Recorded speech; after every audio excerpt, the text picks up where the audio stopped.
Thank you. Well, a tragic story out in Utah where an 8-year-old girl passed away recently after testing positive for the flu. A heartbreaking reminder of just how dangerous the virus really is. According to the CDC, 11 states and Puerto Rico have all seen an increase in flu activity this season. So what are some of the things that you can do to protect your kids from the flu so it doesn't end up fatal, like in this case? Dr. David Samadi with the Fox News Medical Aid team has been scrambled to help us out. Dr. Samadi, I have not heard that many scary flu cases as I did last year. But we see with this girl, she went from flu to losing her life. Yeah, this is obviously a very tragic story, and fortunately we don't see a lot of these kids. About 13 children died this year, and it's very unfortunate because when you catch it early, you can actually save their life. Brian, the truth is that 36,000 Americans die from flu, and we don't think of it like this. We think of flu as having fever, fatigue, body ache that goes away after a week and I go back to work.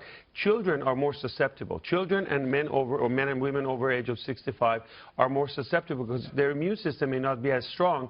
And once this flu gets into your system, it can take over and can hit the blood, go to different organs. The key in this particular case is what we want to know is that she got the flu vaccine. So the message is that flu vaccine is not 100% bulletproof. It only works about 50 to 60%. So you can still get very sick even though you've had the flu, or maybe it doesn't cover the bug that you got. Dr. Samadi, you've given us a list of ways that we can tell if it's actually serious. Faster troubled breathing, numb or blue fingers, can't touch the chin to the chest, symptoms improve and then return, or then something doesn't seem right, just doesn't seem right. What do you mean by that?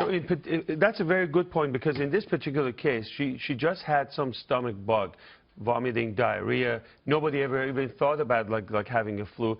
And there's nothing that the parents did wrong, but if at that point they would have taken her to the emergency room with some IV fluid, maybe like Tamiflu, etc., we could have broken the cycle.